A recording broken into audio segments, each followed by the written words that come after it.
Welcome to our new podcast, Deep Dive, where over the next few weeks we will be talking all things business, but deep diving into the new book by Stephen Bartlett, 33 Laws of Business and Life, with myself, Sian Horn, and the fabulous Pamela Walsh. Well, welcome to this week's episode. Hi, Pam. How is everything going? I'm good. How are you? I'm really well. How's your first week back? Grand. Yeah, it's weird. So we should explain, I suppose, because last week's was like the week before Christmas. Now we've had Christmas, new week. I suppose the biggest thing for me is to try and keep myself accountable this year. Actually, the first week is always busy because you're just trying to sort everything out. I did a lot of that in December, though. I was quite ahead of myself, but I'm really going to try 2024. Not to be so hectic. I had a very hectic year last year. Yeah, same. And even I was listening even back to our podcast. I was like, I'm planning a nice, easy run into December, which did not happen. But I'm telling you, this year, I'm going to have presents bought and wrapped by the 1st of December. I'm not doing it again this year. And like the only way we can prevent it is planning and being really strict to the plan in Q4 because and for me, it's realized that December is actually a 2-week month. It's not a 4-week month. Yeah, no, I mean, for work anyway. Yeah, no, it is. And because especially when you need to do stuff that sort of incorporates other people, you're never really sure of what people's working times are. It'd be nice actually to see everybody's schedule at the beginning of Christmas to know when people are leaving and coming back. But the working for a couple of days between Christmas and New Year isn't for everybody, but certainly it makes a difference for me. Yeah, I kind of tip on my emails and that just to keep an eye on things, but I'm not working. I haven't my out of office stayed on. I wasn't responding to anything. And I am this year, after what we said, going to try and get much better about scheduling my emails. Because and not responding when my out of office is on, even if it kills me not to, because I know it's just blurring boundaries. Then it's like, oh, but her out of office was on, but sometimes she responds. So I need to get better about that. All right. So if I asked you, your 2023, what was it the year of for you? Growth, massively. Okay. Yeah. Learning about myself and growth. It was my first full year in business. My expectations of what I was going to be able to achieve and my own skill set, I massively surpassed them on all levels. And it was just, we do underestimate ourselves an awful lot. So for me, it was growth. What about you? Okay. Well, the growth every year, because if you are the same person that you were 12 months ago, you're probably not doing anything. Yeah. Do you know what I mean? Yeah. But I remember someone saying to me, a couple of years ago, I think I've really changed and this and that. And I'm like, well, if you're not changing, then something's wrong. If you're not changing, you need to be going to a coach or somebody to help you to evolve, because, we need to be growing every year. And yeah, look, every year I'm learning something new. I obviously learned how to become a DJ this year. I learned, I went back to MTU for digital marketing. And yeah, so I always want to be learning. But most of my learning really, honestly, comes through people. And I was really fortunate that 2023 gave me the opportunity to meet so many unbelievable business people through the club and through Champion Green. And I said yes to everything. And I think it's good to have a yes year, but this year has to be my year to say a few no's, because otherwise I will burn out. And I'm very well aware of that. So yeah, 2023 was definitely 100% a year of learning and a year of yeses. And sometimes we need those years. Yeah, no, it is good because, it kind of, when you say yes to everything as well, you really figure out what you enjoy and what you don't enjoy, because the no's, they just get way stronger and you're not going to but don't want to say yes to that again. That wasn't enjoyable. But no, because for me, even last year, when you learning every year, I'm not doing it again. I'm currently looking at UCD online courses to see what I'll do this year. And I know last year I did my Six Sigma. The year before that I was doing project management. I already am an accountant. but I might do something again this year. I'm trying to decide. But like last year for me, I learned a lot about myself. Like I learned I had ADHD. I now know how my brain works and how different it is to other people's brains. And just having that information alone is transformative, Yeah. having like different expectations of how my head will work in certain situations. It really, really helps. I am forgetting now. What did you ask people to do? It was collecting no's, wasn't it? Collecting no's, yeah. So you had a year of yeses, and they were telling people to collect no's. Yeah. So to a last pod was to go out and ask people for things that you knew you were going to get a no from, so that you could just try and ease your way into it and harden yourself up to no's a little bit. Yeah. Yeah. I like a no. It's all good. It's all good. I can't wait to throw a few out as well. So if you need a no, text me. I'll give you a no. I'm all about the no's this year. Yeah. But I've but gotten anyway, better at it as well. What I've started doing is when I start sending a message or an email and I find myself over explaining a decision I've made, I just delete and I change that into a full stop. yeah, That's it. I have yeah, to this year. yeah. Too much, didn't read. Yeah. Or no explanation needed. No is a full sentence. Yeah. Well, to be honest, once I see something over a paragraph, I know it's bad news anyway. I just haven't got the time for it. I really don't know. I'm like, why? I don't need to know why you came to the decision. It's fine. Do you know what I mean? I don't need to know that I've come to this decision because the bloke down the road said this to me and then someone turned right in their car. Like it just goes on and on. And I'm just like, it's just yes or no. Get to the point. I need to move on.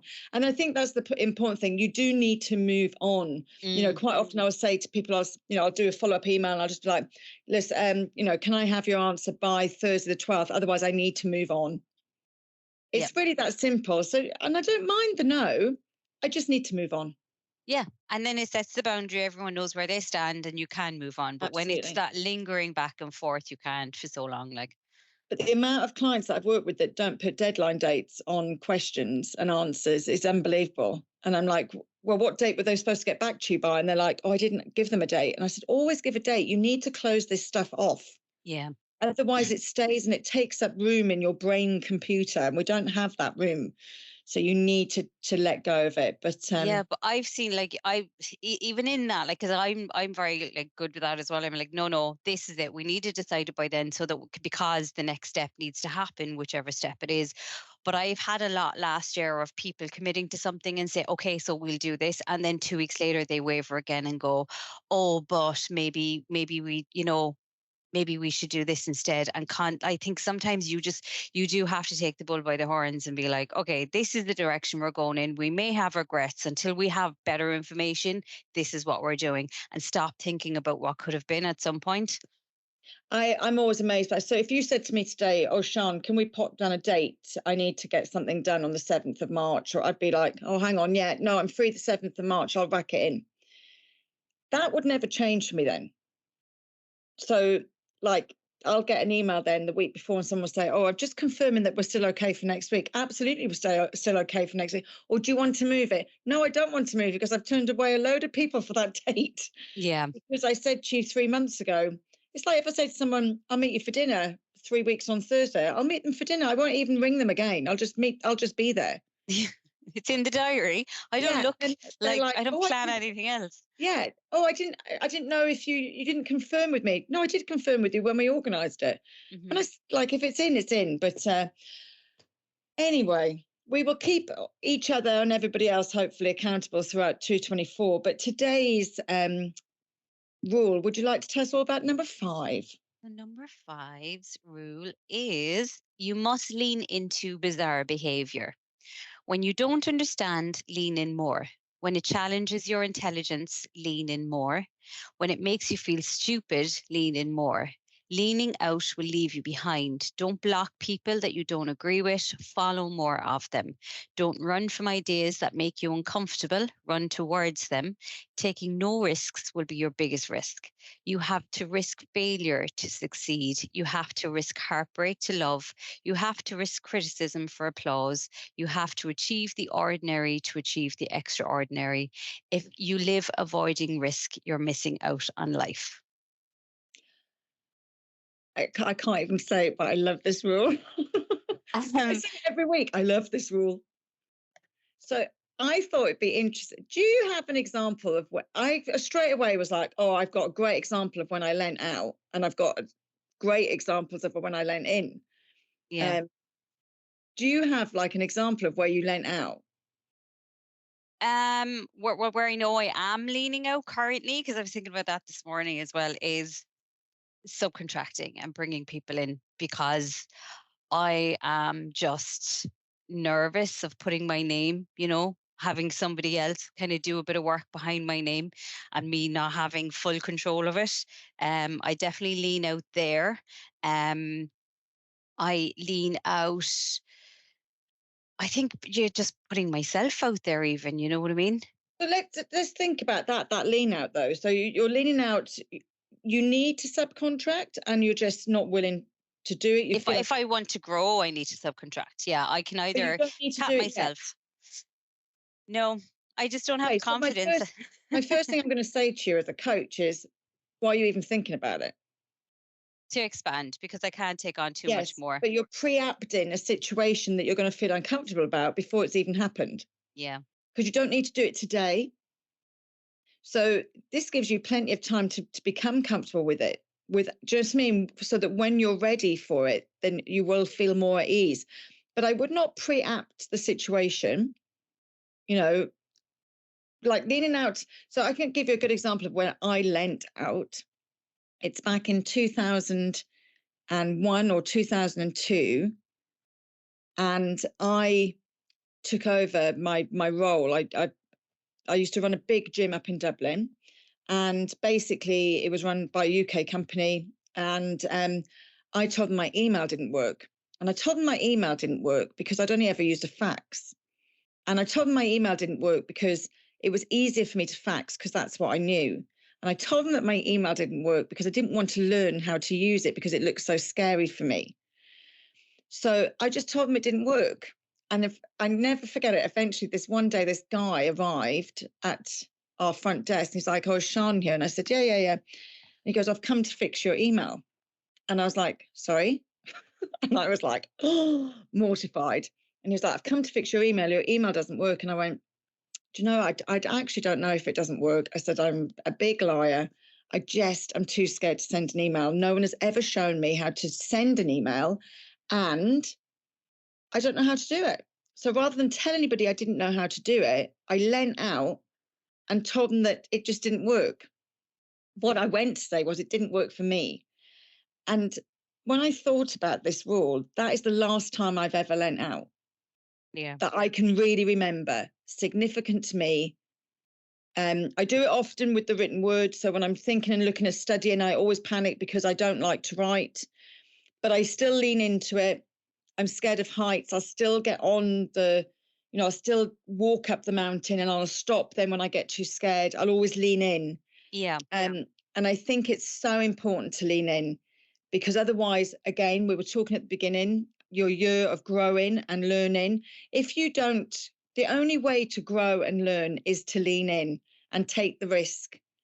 And yeah, I always look back at that and think, God, what I won't even use the word because it's probably so un-PC, but I was not right in the head to even think that way. I know, but you see, it's big. And look, I work with a lot of people who lead out. I think that's kind of where I end up being called in, because we'll say the thinking that created a problem in a situation rarely can solve the problem in the situation. So then the But likes of me get actually, I called in. don't think they're leaning out. I think you work with them because they're leaning in. They don't know how, like, if I was leaning in when I didn't know how to send, like simplifying it, when I didn't know how to send an email, leaning in would be me ringing our head office and saying, I don't know how to send an email. I need some education. Oh no, see, that would be, yes, like we say, the founder, the person that brings me in, is leaning in, but the team members very, very frequently lean out. I've dealt with that an awful lot in change But don't you management. agree in this, though? If the founder is leaning in and pulling you in, are they leaning in because they haven't looked at their team Yeah. properly? Because if my boss had actually had a discussion with me, he would have found out I didn't know how to send a bloody email. Oh, 100%. It's always because typically they're unsure of how to manage this situation themselves, so they get somebody external to come in. But I do like I've been in these situations an awful lot, and change in a big company, especially when they've been and typically when I go into these companies, I'll ask the questions, why are you doing it this way, why are we doing this? And it's always, well, because we've just always done it this way. And that if it's not broke, don't fix it. There's no kind of there's no improvement mindset within the business. It's always that fixed mindset of, okay, this is how it works now, we'll always do it this way, we'll never look at anything else. We won't, like, I had a conversation a couple of weeks back with like a cybersecurity expert, and he was putting the company off AI. He was like, oh, no, no, no, it's too dangerous, we don't know enough about it, we shouldn't be using it at all. And I was like, And but actually, the company that will be is left behind. that's a really good example. Like, I like the Yeah, examples that he uses in the book. I love the example of the CD and Apple Play. Do yeah, you know what I mean? And I love what was the other one? Oh, sorry, using a handheld device. This will never happen. Those examples in the book, and that example we're living now is, if you don't lean into AI, you're mad. mad, You've got to be absolutely mad. mad. Yeah. And I think do it safely. There is a lot of risk with it, but there's always risk with new technology. I think, yeah, like we have, and that's literally one of the courses I'm looking at is AI implications in business, because I do think it's something that needs to be leaned into. I think it's massive, it's very vast, and people who call themselves not a tech, I'm not a techie person, or I'm not, like I don't know about email. You have to lean into it, or you have to hire somebody or get somebody who knows about it. If you're not the person for that, then you need to get somebody who is that person. Well, I always say I'm not tech. I just know what I need to know to do my job, and that's exactly what you need to do with AI. So Yeah. I've been playing with AI for the last 6 months. I haven't been using it across my platforms, but I've been testing it and trying to use it better and ask it the right questions and then ask it in a different way. And now a lot of the stuff that I put into it, it can write it in my tone, in my voice. It's really, really clever. I've not used it yet, but I will be using it in January. 100% I will be using it, because it's taken me 6 months to get my head around it. And that's what leaning is in. Hmm. Leaning is I should say. That's a real tongue twister. But that's what it is. It's not necessarily about going gun ho or pulling in a third party to train you and everything. It's like, just start at the basics. Start with the chat GBT, put in some questions. Can you write this for me in this tone? Hmm. Start with things like, I don't know, can you write the 10 best things that ever happened to you by Pamela Walsh from Monarch Solutions? It will start, and sometimes it will come back and say, no, I can't actually. I don't have enough Yeah. information. But That's then fine. you can say, what questions can you ask me to give you more information? Keep prompting it in Absolutely. that way. Talk to it like a person. That's the whole point of Yeah. it. That's Um, because I would use ChatGPT, but I do think, like, I can see it in social media. I can see when somebody is yes. lifted directly from ChatGPT. I can see it a mile out. Like, you really need to use it as a first draft, and then you bring your own like sort of like genius into it, Yeah. because I had to and say to someone the other day, please change the text. yeah, it's so obvious that I can see, and it's brilliant because I love a first draft, a template, and then I'll butcher it up and do my own thing. But Yeah. me looking at a blank piece of paper, I find it very hard to get kind of just started with it. Whereas if I have Yeah. something to start with, I'll run with that. But it is very good, I think, as a good like first draft for anything. I think the answer is if you have the information, if it's in your brain already, it's an amazing tool. Yeah. If you don't have the information in your brain, you can make some serious mistakes. And that's where I think it can be a little dangerous. You do need to sense check it, because it has given me information that I knew was wrong. And, you go back and check it, because I don't know what it, like, I obviously don't know all the detail behind it and how it's running its algorithms and figuring stuff out, but it's not taking it from live. Plus, on the internet, you can literally find something to back anything up. Like we were Yeah. talking about flat earthers last week. Like, Yeah. I can find proof of that if I want to on the internet. Like, so you do have to know what you're talking about. You have to sense check everything. But I think even just going back to the leaning into behaviors. So I don't know, Sam, would you have done this with your marketing? Because I know it's like one of the marketing theories is like the PESTLE analysis. Yeah. Just to kind of, I like doing that. I think it's a really good thing to do quarterly anyway in your business, to have just an awareness of your macro environment, what's going on around you. So PESTLE is an acronym, and it stands for political, economical, social, technological, legal, and environmental. So it's looking at your market, your business, everything that touches you and influences everything around you and your competitors under those six headings. And that will just give you an awareness of things that are changing. Is there something coming up that I'm nervous of, that I don't know enough about? Do I need to lean into any of these little things? Really important time to do that, actually, at the Hmm. beginning of the year, especially when we're about to go into the year that presents itself to us. I know we spoke a lot last year in 2023 about being in a recession. It was a difficult year last year, people coming out of the big C. A lot of businesses didn't survive. I have spent this year speaking to so many businesses, and a lot of them haven't survived past this Christmas, which is very, very sad. This is going to be a really tough year for people. So it's really important to do that PESTLE and the SWOT. Yeah, Look at your strengths and weaknesses, look at what your USP is, because there's room for everybody and there's enough people. What I'm seeing out there is a little bit, the divide between people that have money and don't have money is just becoming bigger. it So that is. Yeah. so there is money around. So you need to look at, those people that you're selling to and where you place yourself as a business. And Um, if you're in a market that feels saturated, you need to differentiate the shit out of yourself. Like you really do, 100%. And it is silly little things, like, I mean, I've got a business, there's loads of people do what I do, but I'm the oldest. So it's really important that I tell people that. Hmm. It's important, that's a USP. If you've been around since day dot, tell everyone about it. If you do things a different way, look at what you're doing differently. I mean, I know everything about my businesses and the environment that our business is in. And that's really, really important. People really underestimate these little things. And some of these things take 2 minutes to do because they're in Yeah. your brain. Hmm. You just haven't put them down on paper before, and it's well worth doing it. And yeah, Well, it's calling out the absolute obvious in every situation.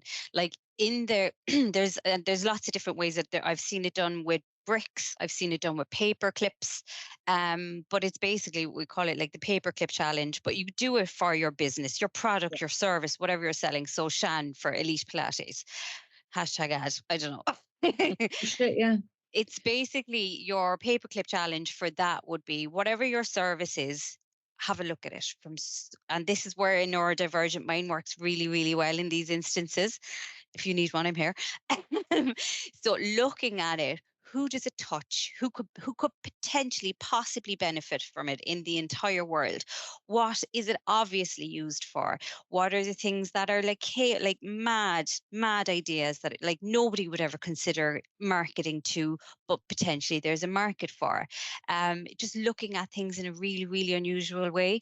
Like, I mean, we sat down before I had a little bit of an idea, and like because I was looking at it for too long, you were able to speak to me about somebody else that would benefit from that product that I had never even just thought of, because I wasn't doing that stand back and throw everything like, and stupid ideas are really, really good here as well, because it's like with the paperclip challenge, it's like, what can it be used for? It can be used to clean lint out of an iPhone.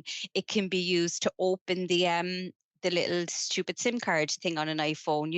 It can be hold paper together. It can close a crisp packet. This is the idea of like, look at every single use for a paper clip, but swap the paper clip out for your business. I can't talk now either. It's been January, Yeah, no, mumble. I think For it's your so worth business or your it. service. Yeah. And I think that's one thing that some businesses, especially small businesses, may have not done that persona piece, because one of the things you said though, who could benefit from this, and it isn't always everyone. No.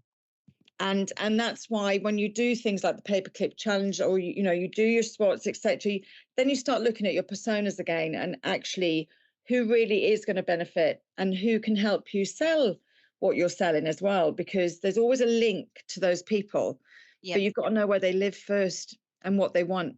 Yeah. And even if we say in the case with me, it was like the end user was the biggest benefit.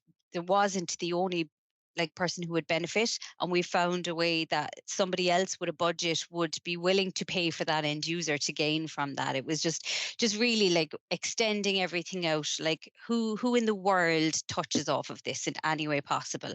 And that's really kind of a good way to look at things like that. But yeah, analyzing, just standing back, it's so important. It really, especially this year, because I think, yeah, diversifying, getting really specific about things. And I hate the word niche, but just it's adding a value to your product when somebody Googles coach, like, especially coaching is saturated now, but like an ADHD coach who's specific to females who run their own businesses, who are mothers. That's my person there. You know what I mean? And that's how you niche down, because that's what you get really good at. Yeah. And it's only saturated if you know about them. I'd never met a coach 10 years ago. I didn't know anything about coaching. I'm obviously a qualified coach now. I know hundreds of coaches. And for years, I was like, Jesus, everybody's a coach. But actually, I still meet people and I go, I think you could do with a coach, actually. I think, let me put you in touch with someone I think would be perfect for you. And they're like, what's a coach? I've never had. And I'm like, how did they? Because you only know what you know. Yeah, you do. And it's like, and it's same therapists, you know, the whole, because I think all of that's just, for me, it's like verbal processing to somebody. Yeah.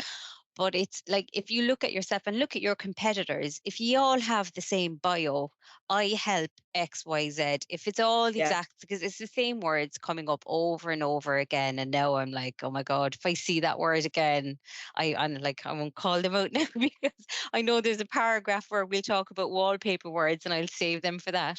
But yeah, like, you need to make yourself different, because I'm seeing so much online that's copy and paste. And it's not just coaching, it's some product-based services as well. They could all be the same company. It's all real copy and paste. You need to be able to stand out. You need to look different. You need to like really have your own market following you. That's a lean in itself, claiming your space. So if I said to you, what would you like people to do this week or think about? I think that I would like them to do, well, the paperclip challenge on their own business. I think it's a really good thing to do in the new year, and do a PESTLE analysis. Yeah, Look and at I'm going to add a SWOT to that. I am going to add a SWOT to that, because all of these can be done whilst you're watching, you know, your favorite TV program on a Saturday. You can start these things, just get your brain working. You know, I do a lot of this stuff when I'm watching Emmerdale. My brain's not really working and I'm just writing notes down. But it's just get it started for me, is and lean into it and know that you'll get a benefit from it. Yeah. And I think that's so free mentoring and coaching, really, like the first thing any good mentor coach is going to do with you is like to start from scratch, is going to do your core values, your vision, your mission, your SWOT analysis, and your pestle and mortar your PESTLE analysis for your whole macro environment. And I think without that, that's where you get your real gauge of who you are, where you sit in your market, where your business needs to be, and what you need to do and what you can leverage on. They're the starting points, I think, for really digging into and looking at a business in that way. What I will say is you need to get out of fight or flight in your business and the firefighting to be able to sit back and do that. Because I do see a lot of, and I've been there myself as well, that you're so deep in the business and things are going wrong and you're outing fires here and there that it's very hard to stand back and be able to make space and that white space to have a look at the business. You know, even, you know, those days during Christmas when you're kind of not doing anything and your brain is a little bit more calm. Well, I was just going to say, ideas break now. We're back in. It's January. No excuses. I'm not having any of that. No excuses. Get on it. Get it done. We can put that into the show notes, can't we? For them to get that done. And I hope they get something from it. And if they do, then I hope they contact us on either of our platforms. Let us know how you're getting on, or let us know if you've got any questions. And we will catch up with everybody next week for number 6. It seems like it's going quickly or not, but we might do 6 and 7. Look, we'll see how we get on next week, because number 6 is short, so we might do 6 and 7 next week together. Yeah. Brilliant. All right, babes. Thank you so much. I shall speak to you later. Bye-bye. Bye. music used for the opening and closing of this podcast is titled Pleasant Porridge by Kevin MacLeod. IncompeteTech.com. Licensed under Creative Commons by Attribution 4.0. www.creativecommons.org/licenses/by/4.0.